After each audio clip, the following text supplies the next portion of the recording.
विद्यार्थियों का SV children academy Rawla मंडी के ऑनलाइन प्लेटफॉर्म पे स्वागत है। बात कर रहे हैं कक्षा 11 और विषय भूगोल। अध्याय है हमारा आज नया अध्याय, चौथा क्लियर कर चुके थे हम। पांचवा अध्याय है प्राकृतिक वनस्पति के बारे में बात करेंगे। जो वनस्पति है ना, अलग अलग कटिबंधों में अलग अलग पाई जाती है, तो उसके बारे में देखो चर्चा करें। वनस्पति, जहाँ वन पेड़ पौधे सारे होते हैं। क्या आप कभी पिकनिक के लिए जंगल गए हैं? अगर आप शहर में रहते हैं तो अवश्य ही पार्क गए होंगे। पार्क तो देखा आपने। अगर गांव में रहते हैं तो आम, अमरूद या नारियल के बगीचे में गए होंगे। आप प्राकृतिक और मानव रोपित वनस्पति में कैसे अंतर करते हैं? एक तो देखो अपने आप उग जाती वनस्पति है, एक अपने बाग बगीचे में लगाते हैं, दोनों में अंतर होता है ना। प्राकृतिक वनस्पति वो होती है जिसमें देखो वो अपने आप उग जाती है और उससे वर्षा से पानी मिलता है और अच्छी वातावरण मिलती है। बगीचा जैसे अपने कृत्रिम बनाते हैं, उसमें देखो पानी भी डालना पड़ता है, उसको सेट भी करना पड़ता है, ध्यान भी रखना पड़ता है। तो ये दोनों में अंतर है। जो पौधे जंगल में प्राकृतिक परिस्थितियों में फलता फूलता है, वही पेड़ आपके बगीचे में मानव देखरेख में उगाया जा सकता है। प्राकृतिक वनस्पति से अभिप्राय उसी पौधा समुदाय से है जो लंबे समय तक बिना किसी बाहरी हस्तक्षेप के उगता है और इसकी विभिन्न प्रजातियां वहां पाई जाने वाली मिट्टी और जलवायु परिस्थितियों में यथासंभव समय को ढाल लेती है। भारत में विभिन्न प्रकार के प्राकृतिक वनस्पति पाई जाती है। हिमालय पर्वतों पर शीतोष्ण कटिबंधीय वनस्पति उगती है। जो हिमालय है ना, शीतोष्ण का मतलब शीत और उष्ण दोनों। पश्चिम घाट और अंडमान निकोबार द्वीप समूह में उष्ण कटिबंधीय वर्षा वन पाए जाते हैं। डेल्टा क्षेत्रों में उष्ण कटिबंधीय वन और मैंग्रोव तथा राजस्थान के मरुस्थलीय और अर्ध मरुस्थलीय क्षेत्रों में विभिन्न प्रकार की झाड़ियाँ, कैक्टस, कांटेदार वनस्पति पाई जाती हैं। मिट्टी और जलवायु में भिन्नता के कारण भारत में वनस्पति में क्षेत्रीय विभिन्नता पाई जाती है। प्रमुख वनस्पति प्रकार जलवायु परिस्थिति के आधार पर भारतीय वनों को निम्न प्रकार से बांटा जा सकता है। वनों के प्रकार: उष्णकटिबंधीय सदाबहार या अर्ध सदाबहार वन। तो वनों के प्रकार उष्णकटिबंधीय सदाबहार व अर्ध सदाबहार वन। फिर देखो उष्णकटिबंधीय पर्णपाती वन, उष्णकटिबंधीय कांटेदार। अब ये क्या दे रहा है कि उष्णकटिबंधीय सदाबहार या अर्ध सदाबहार वन है। इसका मतलब क्या हो गया? जो उष्णकटिबंध का क्षेत्र है, मैंने आपको बोर्ड पे बताया था, ठीक है। ये 0 डिग्री अक्षांश है, इसके लगभग आप 20 डिग्री और इधर 20 डिग्री मानोगे ना, ये उष्णकटिबंधीय है। सदाबहार का मतलब क्या होता है? यहाँ खूब बारिश होती है, 12 घंटे तो बारिश होती है और 12 घंटे तापमान रहता है। इस कारण क्या है, सदा हरे भरे रहते हैं, ठीक है। अर्ध सदाबहार क्यों कहते हैं? क्योंकि इसमें कुछ पौधे ऐसे भी हैं जो कभी कभी रहते हैं, ठीक है। फिर उष्णकटिबंधीय पर्णपाती जो अपने पत्ते घेर देती है। उष्णकटिबंधीय कांटेदार जो अपने उनके पौधों के कांटे होते हैं। कई के देखे ना अपने क्षेत्र में केयों के कांटे होते हैं, जैसे बेर है कांटे हैं, और भी जैसे नीम है उसके कांटे नहीं होते। अलग अलग पौधे होते हैं। पर्वतीय वन जो पर्वतों में होते हैं। वन वेलांचली, ये वह अनूपवन, वेलांचली या अनूपवन होते हैं जो समुद्री टेगा वन जो बर्फों के क्षेत्र में होते हैं या ऐसे क्षेत्रों में होते हैं या दलदली क्षेत्रों में होते हैं। अब सबसे पहले अपने पढ़ते हैं उष्णकटिबंधीय सदाबहार व अर्ध सदाबहार वन, ये पढ़ते हैं। ये वन पश्चिम घाट की पश्चिमी डाल पर। अब भाई क्या कहते हैं कि पश्चिम घाट कौन सा? ये भारत है, ये पश्चिम घाट है इसका, इसकी पश्चिम डाल वाली अंदर वाली साइड है ये। अंडमान निकोबार, ये अंडमान निकोबार द्वीप समूह है ना, सुना ना, केंद्र शासित प्रदेश अपना वो है। ये उन उष्ण और आंध्र प्रदेशों में पाए जाते हैं जहाँ वार्षिक वर्षा 200 सेंटीमीटर से अधिक होती है और औसत वार्षिक तापमान 22 डिग्री सेल्सियस से अधिक रहता है। उष्णकटिबंधीय वन सघन और जहाँ वार्षिक वर्षा 200 सेंटीमीटर से अधिक होती है और औसत वार्षिक तापमान 22 डिग्री सेल्सियस से अधिक रहता है। उष्णकटिबंधीय वन सघन और परतों वाले होते हैं जहाँ भूमि के नज़दीक झाड़ियाँ और बेलें होती हैं। इनके ऊपर छोटे कद वाले पेड़ और सबसे ऊपर लंबे पेड़ होते हैं।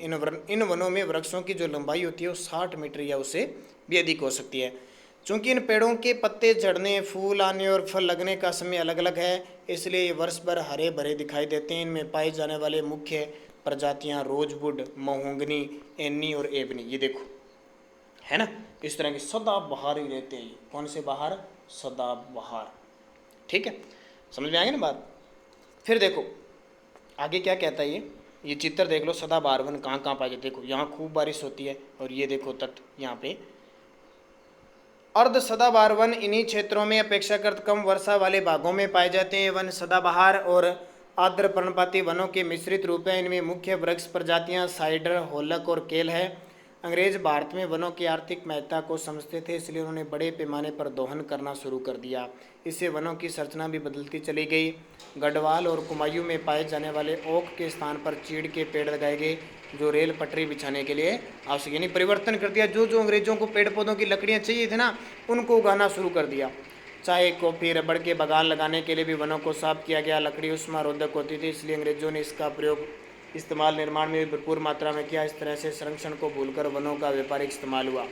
उष्णकटिबंधीय पर्णपाती वन भारत में ये वन बहुतायत में पाए जाते हैं। इन्हें मानसूनी वन भी कहा जाता है। ये वन उन क्षेत्रों में पाए जाते हैं जहाँ वार्षिक वर्षा 70 से 200 सेंटीमीटर होती है। जल उपलब्धता के आधार पर इन वनों को आर्द्र और शुष्क पर्णपाती वनों में विभाजित किया है। आर्द्र का मतलब होता है नमी के अंदर जो उगते हैं, ठीक है, खूब सारी बारिश होती है। पर्णपाती वन उन क्षेत्रों में पाए जाते हैं जहाँ वर्षा 100 से 200 सेंटीमीटर होती है। ये वन उत्तरी पूर्वी राज्यों और हिमालय के गिरिपथ, पश्चिम घाट के पूर्वी ढालों और उड़ीसा में उगते हैं। उड़ीसा राज्य है ना। सांगवान, साल, शीशम, हुर्रा, महुआ, आंवला, सेमल, कुसुम और चंदन आदि प्रजातियों के वृक्ष इन वनों में पाए जाते हैं। उष्ण पर्णपाती वन देश के उन विस्तृत भागों में मिलते हैं जहाँ वर्षा 70 से 100 सेंटीमीटर होती है। आर्द्र क्षेत्रों के ये वन आर्द्र पर्णपाती और शुष्क क्षेत्रों की और कांटेदार वनों में मिलते हैं। ये वन प्रायद्वीप में अधिक वर्षा वाले भागों में और उत्तर प्रदेश, बिहार के मैदानों में पाई जाती हैं। अधिक वर्षा वाले प्रायद्वीपीय पठार और उत्तर भारत के मैदानों में ये वन पार्कनुमा भूदृश्य बनाते हैं, जहाँ सागवान और अन्य पेड़ों के बीच हरी भरी घास होती है। शुष्क ऋतु शुरू होते इन पेड़ों के पत्ते झड़ जाते हैं और घास के मैदान में नग्न पेड़ खड़े रह जाते हैं। इन वनों में पाए जाने वाले मुख्य पेड़ों में तेंदू, पलास, अमलतास, बेल, खेर और अक्सलवुड इत्यादि है। राजस्थान के पश्चिमी और दक्षिणी भागों में कम वर्षा और अत्यधिक पशुचारण के कारण प्राकृतिक वनस्पति बहुत विरल है। उष्णकटिबंधीय कांटेदार वन। उष्णकटिबंधीय कांटेदार वन उन भागों में पाए जाते हैं जहाँ वर्षा 50 सेंटीमीटर से कम होती है। इन वनों में कई प्रकार के घास और झाड़ियाँ शामिल हैं। इसमें दक्षिण पश्चिम पंजाब, हरियाणा, राजस्थान, गुजरात, मध्य प्रदेश, उत्तर प्रदेश के अर्धशुष्क क्षेत्र शामिल हैं। इन वनों में पौधे लगभग पूरे वर्ष प्रणहित रहते हैं और झाड़ियाँ कैसे लगती है। इनमें पाई जाने वाली प्रमुख प्रजातियाँ बबूल, बेर, खजूर, खेर, नीम, खेजड़ी और पलास है। इन वृक्षों के नीचे लगभग 2 मीटर लंबी गुच्छ घास उगती है। अब देखो पर्वतीय वन। पर्वतीय क्षेत्रों में ऊंचाई के साथ तापमान घटने के कारण प्राकृतिक वनस्पति में भी बदलाव आता है। इन वनों को 2 भागों में बांटा जा सकता है, उत्तरी पर्वतीय वन और दक्षिणी पर्वतीय वन। ऊंचाई बढ़ने के साथ हिमालय पर्वत श्रृंखला में उष्णकटिबंधीय वनों से टुंड्रा में पाई जाने वाली प्राकृतिक वनस्पति पाई जाती है। हिमालय के गिरिपथ पर पर्णपाती वन पाए जाते हैं। इसके बाद 1000 से 2000 मीटर की ऊंचाई पर आर्द्र शीतोष्ण कटिबंध प्रकार के वन पाए जाते हैं। उत्तरी पूर्वी भारत की उच्चतर पहाड़ी श्रृंखला और पश्चिमी बंगाल और उत्तरांचल के पहाड़ी इलाकों में चौड़े पत्ते वाले ओक व चेस्टनट जैसे सदाबहार वन पाए जाते हैं। इस क्षेत्र में 1500 से 1750 मीटर की ऊंचाई पर व्यापारिक महत्व वाले चीड़ के वन पाए जाते हैं। हिमालय के पश्चिम भाग में बहुमूल्य वृक्ष प्रजाति देवदार के वन पाए जाते हैं। देवदार की लकड़ी अधिक मजबूत होती है और निर्माण कार्य में प्रयुक्त होती है। इसी तरह चिनार और वालन, जिसकी लकड़ी कश्मीर हस्तशिल्प के लिए इस्तेमाल होती है, पश्चिमी हिमालय क्षेत्र में प्रचुर मात्रा में पाए जाते हैं। ब्लू पाइन और स्प्रूस 2225 से 3048 मीटर की ऊंचाई पर पाए जाते हैं। इस ऊंचाई पर कई स्थानों पर शीतोष्ण कटिबंधीय घास भी उगती है। इससे अधिक ऊंचाई पर अल्पाइन वन और चरागाह पाए जाते हैं। 3000 से 4 ये पर्वतीय वन देखो 3000 से 4000 मीटर की ऊंचाई पर silver fir, Juniper, pine, birch और रोडोडेंड्रन आदि वृक्ष मिलते हैं। ऋतु प्रवास करने वाले समुदाय जैसे गुर्जर, बकरवाल, गड्डी और भूटिया इन चरागाहों का पशुचारण के लिए क्या करते हैं, भरपूर प्रयोग करते हैं। शुष्क उत्तरी ढालों की तुलना में आपने पढ़ा ना, हिस्ट्री में पढ़ा होगा, आपने ये पढ़ते हैं सारे, कैसे वनों को नष्ट किया था अंग्रेजों ने, कैसे जनजातियाँ थी उनको पढ़ा था ना हिस्ट्री में, जिसके पास हिस्ट्री है। शुष्क उत्तरी ढालों की तुलना में अधिक वर्षा वाले हिमालय के दक्षिणी ढालों पर अधिक वनस्पति पाई जाती है। अधिक ऊंचाई वाले भागों में टुंड्रा वनस्पति जैसे मोस व लाइकन आदि। दक्षिणी पर्वतीय वन मुख्यतः प्रायद्वीप के तीनों भागों में मिलते हैं, पश्चिमी घाट, विंध्याचल और नीलगिरी पर्वत श्रृंखलाएं। चूँकि ये श्रृंखलाएं उष्ण कटिबंध में पड़ती है और इनकी समुद्र तल से ऊंचाई लगभग 1500 मीटर रही है, इसलिए यहाँ ऊंचाई वाले क्षेत्रों में शीतोष्ण कटिबंधीय और निचले क्षेत्रों में उपोष्ण कटिबंधीय प्राकृतिक वनस्पति पाई जाती है। केरल, तमिलनाडु और कर्नाटक प्रांतों में पश्चिमी घाट में इस तरह की वनस्पति विशेषकर पाई जाती है। नीलगिरी, अनामलाई और पलानी पहाड़ियों पर पाए जाने वाले शीतोष्ण कटिबंधीय वनों को सोलासा के नाम से जाना जाता है। इन वनों में पाए जाने वाले वृक्षों मैग्नोलिया, रेलर, सिनकोना और वेटल का आर्थिक महत्व है। ये वन सतपुड़ा और मैकाल श्रेणियों में भी पाए जाते हैं। वेलांचली व अनूपवन, भारत में विभिन्न प्रकार के आर्द्र और अनूप आवास पाए जाते हैं।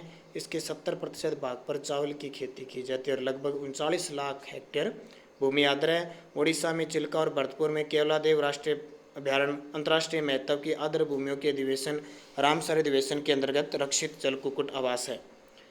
हमारे देश की आर्द्र भूमि को 8 वर्गों में रखा गया, जो इस प्रकार है। दक्षिण में दक्कन के पठार जलाशय और दक्षिणी पश्चिमी तटीय क्षेत्र की लैगून व अन्य आर्द्र भूमि, राजस्थान, गुजरात और कच्छ की खारे जल भूमि, गुजरात, राजस्थान के पूर्व और मध्य प्रदेश की ताज़ा जलों वाले जलाशय, भारत के पूर्वी तट पर डेल्टाई आर्द्र भूमि और लैगून, गांव के मैदान में ताज़ा जल वाले कच्छ क्षेत्र, ब्रह्मपुत्र घाटी में बाढ़ के मैदान व उत्तरी पूर्वी भारत और हिमालय गिरिपथ के कच्छ और नूप क्षेत्र, कश्मीर, लद्दाख की पर्वतीय झीलें, नदियाँ, अंडमान निकोबार द्वीप समूह के द्वीप चापों के मैंग्रोव वन और दूसरे आर्द्र क्षेत्र, मैंग्रोव, लवण कच्छ, ज्वारीय, सरकरी, काड़ी पंख मैदानों और ज्वारनद मुख्य तटीय क्षेत्रों पर उगते हैं।